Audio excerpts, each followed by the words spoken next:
Sa mundo ng pag-ibig at mga lihim, may mga kwentong hindi basta-basta na ikukwento.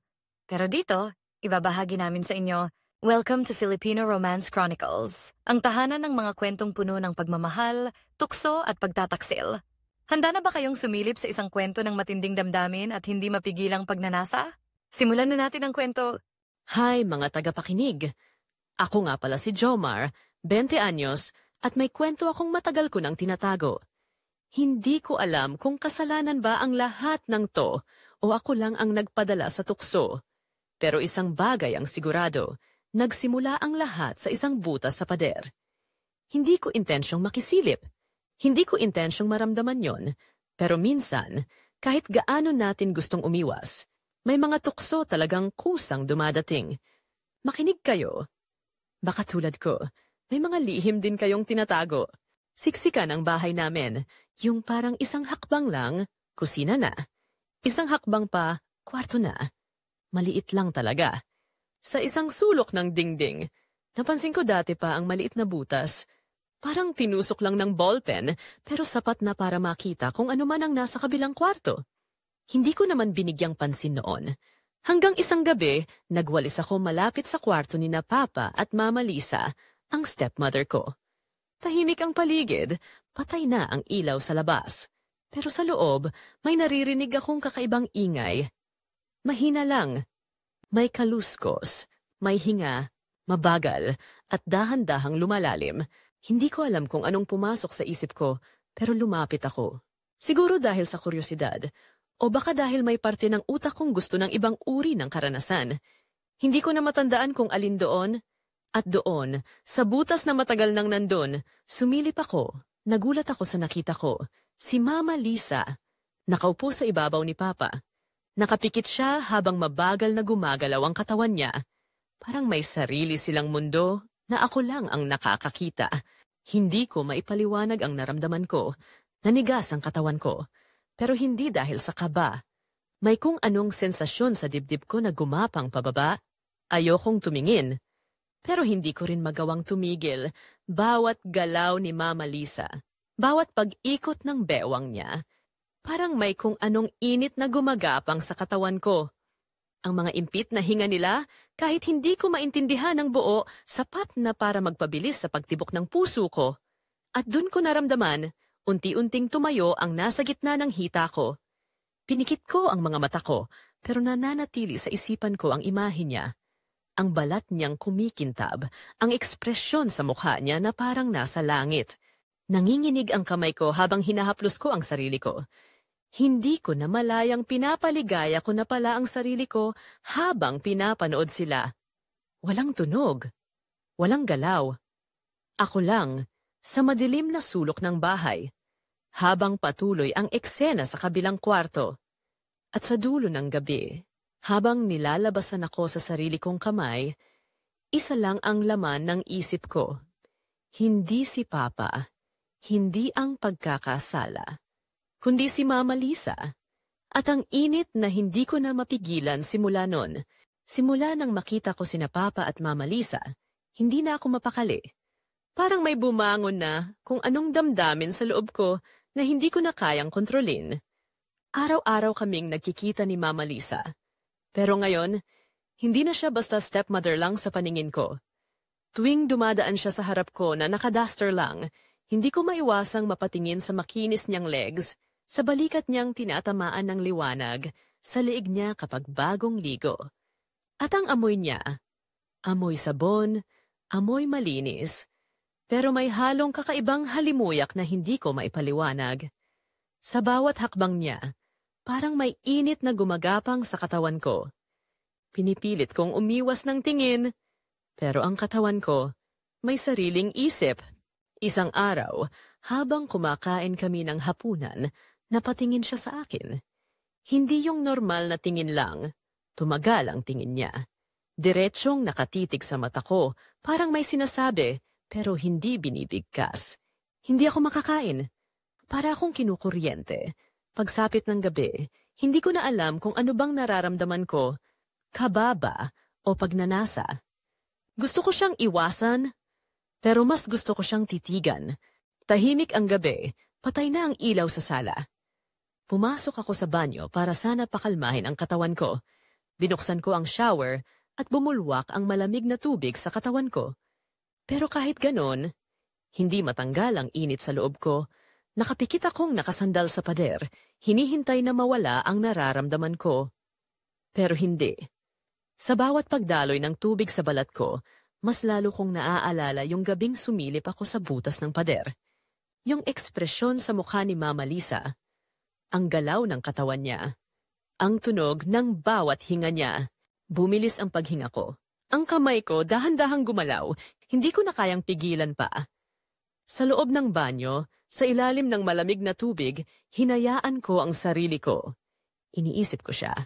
Ang galaw ng bewang niya, ang mga mata niyang nakapikit, ang tinig niyang hindi ko makalimutan. Habang pinapaligaya ko ang sarili ko, parang wala akong ibang naririnig kundi ang boses niya sa loob ng isipan ko. Pabilis ng pabilis ang pagtibok ng puso ko. Napakap ako sa sarili kong dibdib habang nilalabasan, habang pinipigilan ang tunog ng hininga ko. At sa huling sandali, bigla akong natigilan. Parang may narinig akong yabag sa labas ng banyo. Mahina, isang hakbang lang, bigla akong natauhan. Agad kong isinara ang shower. Pinunasan ko ang mukha ko. Pinakinggan ko ang paligid. Pero wala na. Tahimik ulit. Lumabas ako ng banyo na parang wala lang. Pero sa loob-loob ko, may kaba, may hiya, at higit sa lahat, may pananabik. Mula nun, hindi ko na siya matanggal sa isip ko. Bawat kilos niya, kahit yung simpleng pagbigay ng plato o pagligpit ng mesa, may laman na sa paningin ko. Parang may sinasadyang lambing sa kilos niya. At ako? Ako'y unti-unting nalulunod sa sariling pagnanasa. Hindi ko alam kung hanggang kailan ko ito matitiis. Pero alam ko, ito na ang simula ng mas malaking tukso. Tahimik ang gabi. Malamig ang hangin. Sa labas, bumubuhos ang ulan. Walang kuryente, walang tunog ng TV, radyo o kahit anuman. Si Papa, nasa trabaho.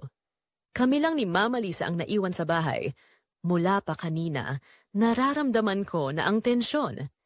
Hindi ko alam kung imahinasyon ko lang, pero para bang hinihintay ko ang sandaling ito, yung kami lang dalawa. Walang ingay, walang ilaw, walang istorbo. Nakaupo ako sa sofa, nakatulala, nanginginig ng kaunti sa lamig, pero mas sakaba. Maya-maya, naramdaman kong lumapit siya. Wala ka bang plano matulog? Tanong niya. Mahinahon ang boses niya, halos pabulong. Hawak niya ang kandila. Ang ilaw nito'y sumasayaw sa pader, sa mukha niya, sa dibdib niyang bahagyang kita sa kwelyo ng duster. Umiling lang ako. Hindi ko siya matignan ng diretso.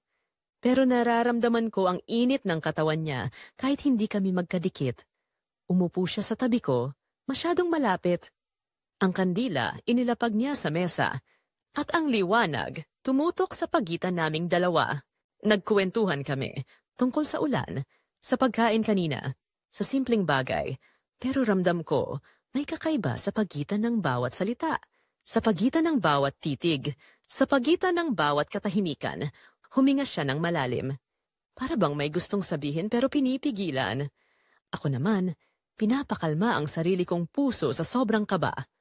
Alam mo, sabi niya, tahimik ang mga ganitong gabi.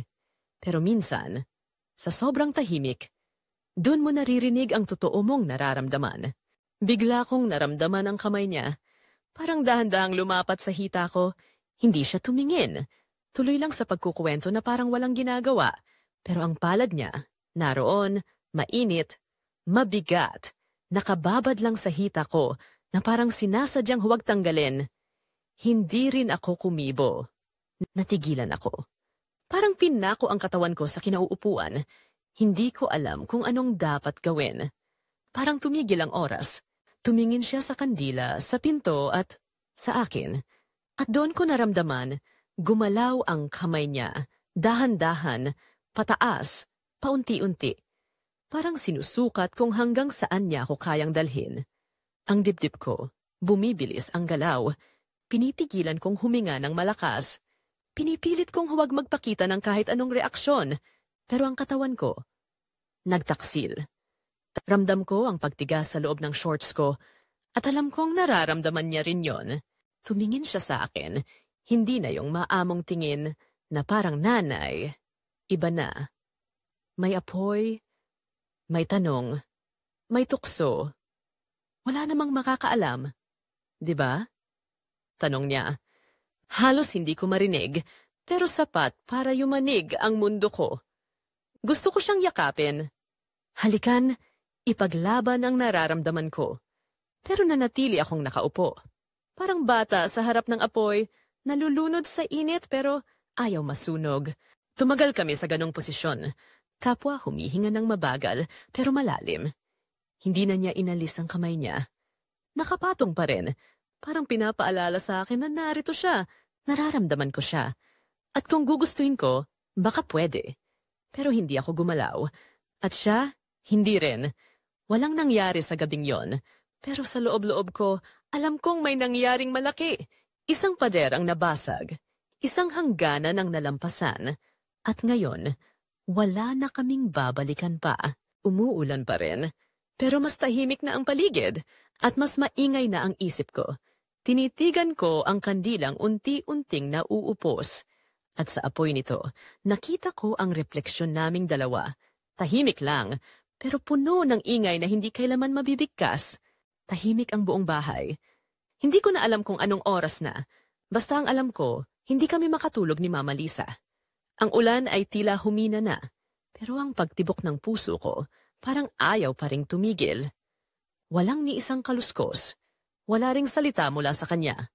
Pero ramdam ko, naroon siya sa tabi ko. Sa loob ng katahimikan, parang pareho kaming hinihila ng parehong damdamin na hindi na mapipigil. Hindi ko alam kung sino ang unang gumalaw. Basta naramdaman ko na lang ang kamay niya. Muling gumapang sa hita ko. Mabagal ang bawat galaw. Walang tanong, walang paliwanag. Ang palad niya, mainit, malambot. Paulit-ulit na hinaplos ang bahagi ng katawan ko na matagal nang nangangailangan ng atensyon. Hindi ako gumalaw. Wala akong lakas. Ang katawan ko parang biglang naging alipin ng init at pagnanasa. Hinawakan ko ang gilid ng sofa. Napapikit ako. Nanginginig ang buo kong katawan. Hindi ko na napigilan ang sarili ko. Sa bawat galaw ng kamay niya, mas lalo akong nilamon ng sensasyon. Parang hinihigop ng palad niya ang lahat ng kontrol na meron ako. Bawat himas, bawat saglit, parang musika sa isang katahimikan na punong-puno ng pagsuko. Naramdaman kong mas humigpit ang hawak niya. Parang sinasadyang patagalin ang bawat sandali. Mainit ang hininga ko. Ramdam ko rin ang mabigat na paghinga niya habang nakayuko siya sa akin. Hindi ko siya makita, pero alam kong nakapikit din siya. Parang nilalasap ang bawat sandaling lumilipas. Hindi ko na napigilan. Napakapit ako sa braso ng sofa. Sinusubukan kong pigilan ang ingay ng hininga ko. Ngunit sa huli, tuluyang bumigay ang katawan ko. Isang malalim na hinga lang ang narinig mula sa akin. At sa isang iglap, pumutok ang lahat ng iniipon kong damdamin. Isang emosyon, isang init, isang pagnanasa na matagal ko nang kinukulong. Ang mga tuhod ko'y nanghina, halos mawalan ako ng lakas habang pinakakawalan ang lahat ng itinatago kong pagnanasa para sa kanya. Napakapit ako ng mahigpit habang nakapikit. Sa sandaling yon, parang nawala ako sa tamang kondisyon. Parang hindi ko alam kung nasaan ako, kung ito ba'y kasalanan o kalayaan. Pagmulat ng mata ko, wala na siya sa tabi ko. Tumayo siya agad, hindi kami nagkatinginan. Hindi ko alam kung hiya ba yon o hindi. Basta't tumayo siya at naglakad papuntang kusina. Walang salita. Walang paliwanag. Narinig ko ang pagbukas ng gripo. Tunog ng tubig sa baso. Huminga siya ng malalim. Bumalik siya. Tahimik. Hindi pa rin tumitingin sa akin. Umupo siya sa kabilang dulo ng sofa. Hawak ang baso, pero hindi uminom. Ilang saglit ng katahimikan, saka siya tumayo muli. Tumungo siya sa direksyon ng hallway. Dahan-dahan ang bawat hakbang. Pagdating sa tapat ng pintuan ng kwarto, tumigil siya. Hindi lumingon, pero binuksan niya ang pinto at iniwang bahagyang nakabukas. Hindi siya nagsalita. Ako naman naiwan sa sala, nakatulala, nanginginig. Parang hinila ang kaluluwa ko papunta sa pinto. Ilang segundo pa, hindi ko na napigilan. Tumayo ako, humakbang, bawat hakbang, mabigat, mabagal, pero sigurado. Nang makarating ako sa tapat ng pintuan, tinulak ko ito ng mabagal. Pumasok ako. Sa loob ng kwarto, bahagyang sinisinaga ng buwan ang loob mula sa bintana. Nakatayo si Mama Lisa sa may dulo, nakatalikod. Tahimik lang. Hindi gumagalaw, pero hindi rin lumalayo. Lumapit ako. Hinawakan ko ang balikat niya. Nag-init din ang dibdib ko. Nilingon niya ako. Walang salita. Pero sa tingin niya, naroon ang lahat.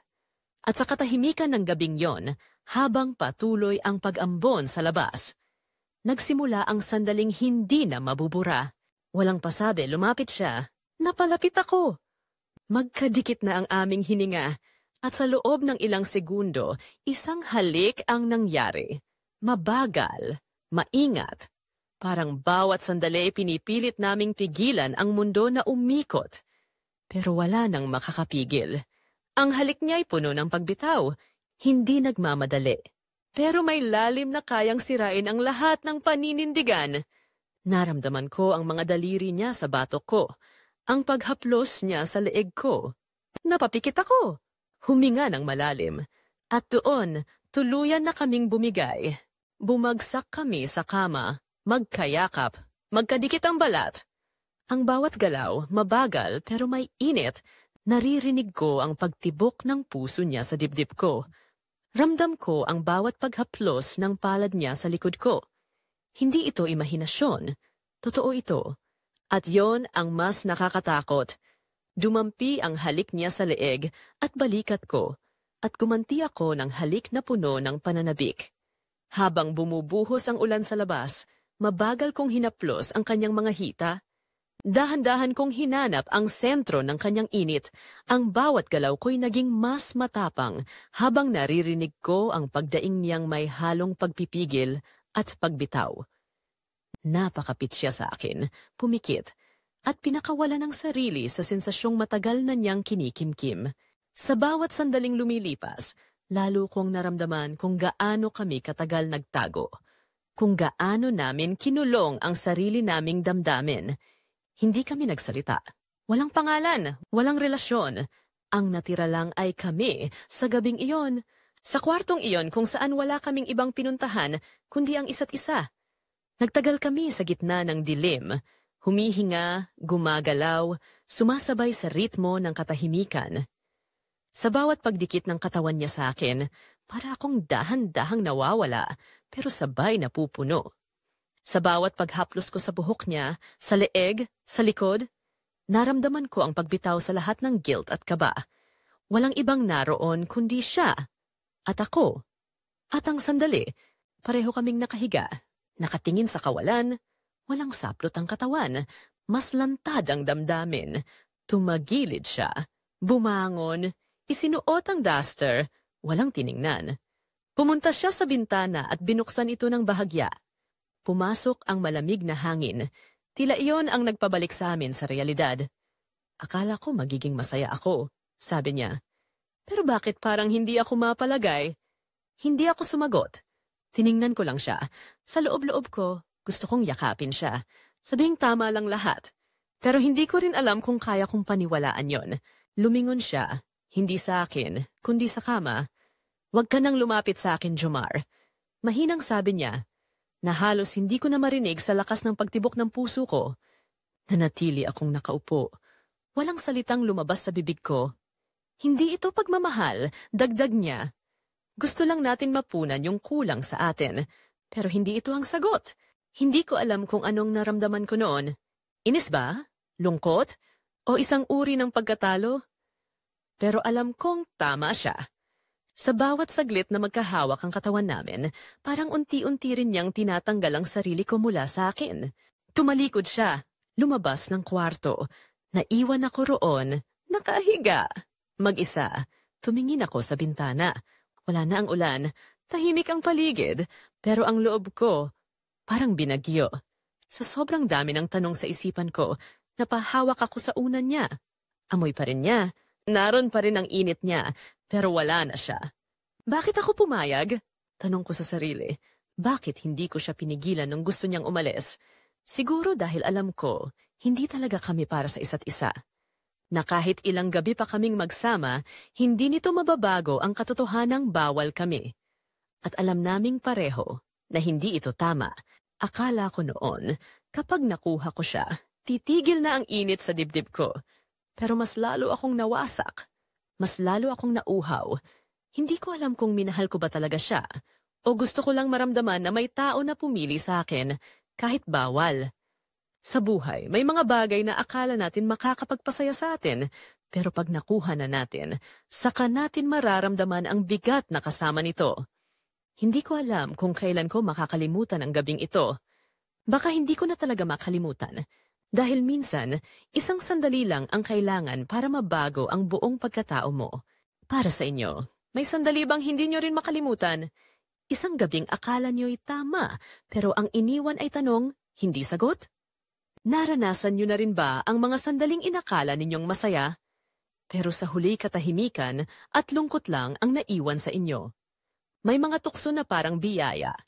Pero pag tinanggap mo, saka mo mararamdaman ang kapalit.